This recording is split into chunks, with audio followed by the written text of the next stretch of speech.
comme moi, vous tirez les cartes. Attention, pas le tarot divinatoire, juste l'influence des planètes, c'est amplement suffisant.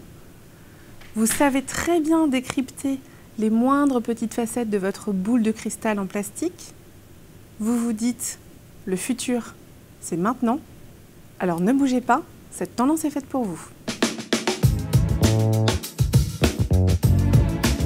Aujourd'hui les amis, j'ai envie de partager avec vous, en toute sympathie, en toute décontraction, salopette, basket, pantalon retroussé, des questions qui m'animent, des questions qui me taraudent, des questions autour du futur du retail. Prenons ensemble un point de départ. On va se dire que un retail, une boutique égale un lieu de vente. Ce qui se passe aujourd'hui avec l'avènement d'Internet, c'est que cette vente, elle est éclatée. Par exemple, j'ai envie de m'offrir ou de me faire offrir une petite robe Claudie Pierlot, mon chéri si tu m'entends.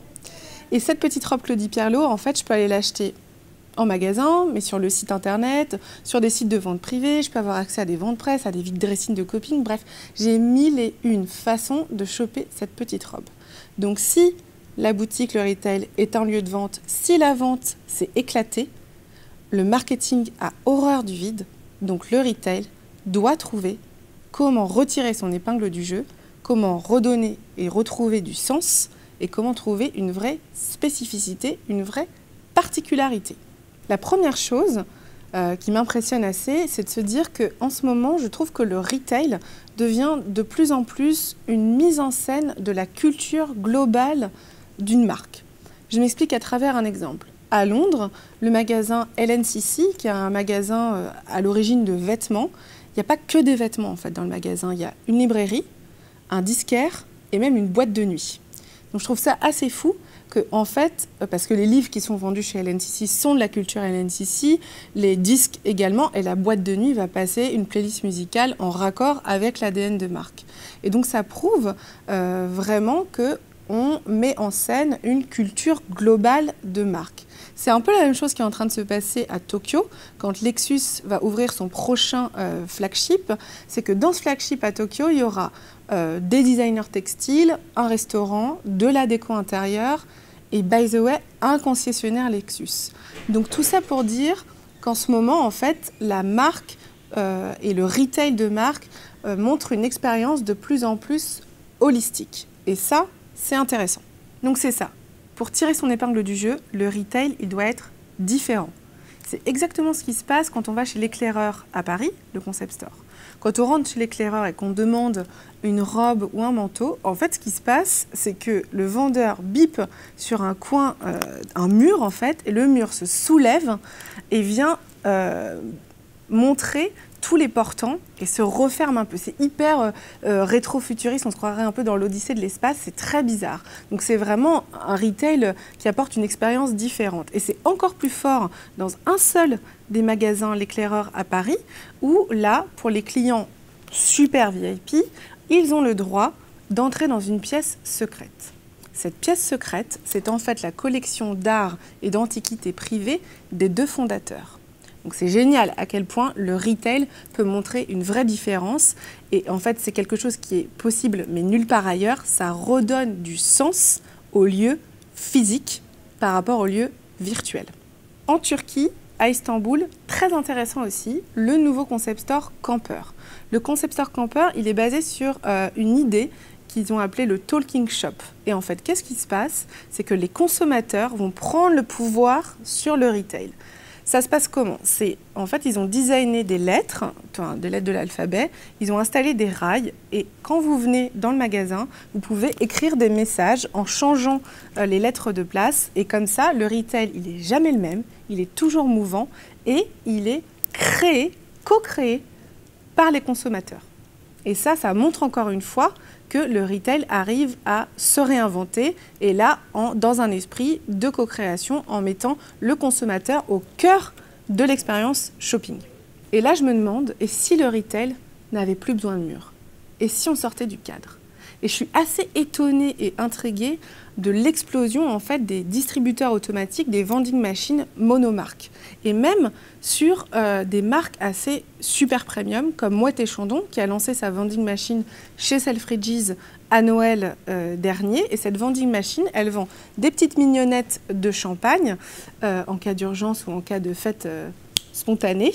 Et ce qui est assez drôle, c'est de voir qu'ils ont fait un bras articulé en or qui vient choper la mignonnette. Bon, un tout petit côté un peu bling bling, mais sympathique quand même, dont on n'a pas l'habitude en fait dans les marques comme ça qui vont sur des vending machines. Et on voit que le retail investit une autre partie de l'environnement en se séparant des murs et en recréant une expérience avec un nouvel espace.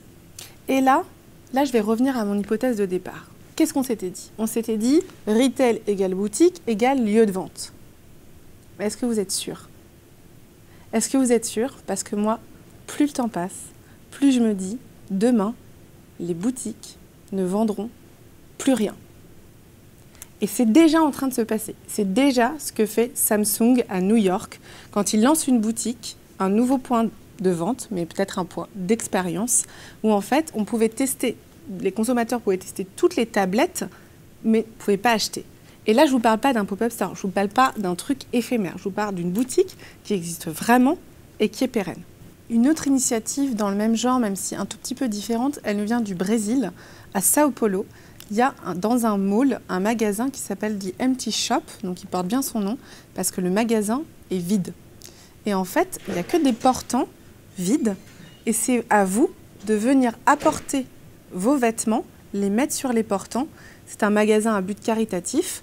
Donc une fois que les portants sont pleins des vêtements des gens qui passent dans le mall et qui viennent les donner, le magasin les prend, va les donner à l'œuvre caritative et le lendemain, le magasin est à nouveau vide. Voilà.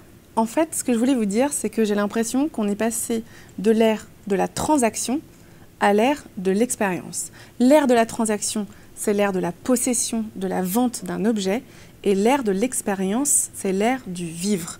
Et on vit quoi? On vit quelque chose qu'on partage et qu'on raconte. En fait, c'est ça. Les marques, elles doivent apprendre à designer le futur souvenir qu'on va avoir d'elles. C'est important qu'elles apprennent à designer la parole, qu'elles apprennent à designer l'intangible. Parce que cette parole, c'est ça qu'on va raconter, c'est ça qu'on va transmettre, c'est ça qu'on va partager. Et on le sait tous, vous le savez aussi, qu'aujourd'hui, plus que jamais, on est dans l'ère du partage. Alors, comme de tradition, mon petit conseil lecture. Aujourd'hui, j'ai envie de partager avec vous un auteur que j'adore, qui est un peu mon chouchou. Cet auteur, c'est Émile Zola, et l'ouvrage, c'est Au bonheur des dames. Bon, c'est pas mon préféré, parce que d'habitude, je préfère quand Émile est un petit peu plus cruel, type Thérèse Raquin, mais je vous le lis quand même, parce que c'est vraiment la façon dont a Zola de décrire le bon marché, parce qu'Au bonheur des dames, c'est une ode au bon marché créée par Aristide Boucicaut. Et quand Aristide Boucicaut a créé le bon marché, il a été hyper malin parce qu'il a créé un lieu pour occuper le temps libre des femmes de la bourgeoisie. Et ce lieu, il l'a créé tellement monumental pour que les femmes puissent en parler, échanger, que ça puisse créer des souvenirs et créer du bouche à oreille pour que tout le monde y aille. Alors, je vous lis donc un passage.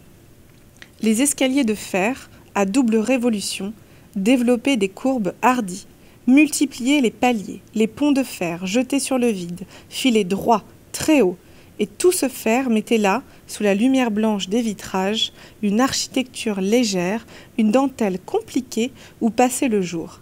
La réalisation moderne d'un palais du rêve, d'une Babel entassant des étages, élargissant des salles, ouvrant des échappées sur d'autres étages et d'autres salles à l'infini. Vous voyez déjà tout ce qui se dessine là dans votre tête, c'est exactement ça. C'est le souvenir que vous allez avoir, la parole que vous allez transmettre. Alors bonne lecture et à bientôt!